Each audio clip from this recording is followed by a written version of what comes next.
Today I changed the key and cylinder on a Chrysler Pacifica 2004.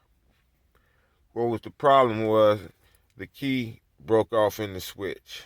So it made it hard to turn, and it wouldn't turn. So I had to stick a pin through the top to release the clip on it. And once I released the clip, I pulled the switch out and put the switch back in, and no start. Like this. See, it starts up and it turns right back off. So luckily I still have the other part of the key. Let me show you guys how this works. What you have to do is you have to take these and put these together, turn the car off, put the key back in, and then start it. And you see the security light goes out and the car continues to run.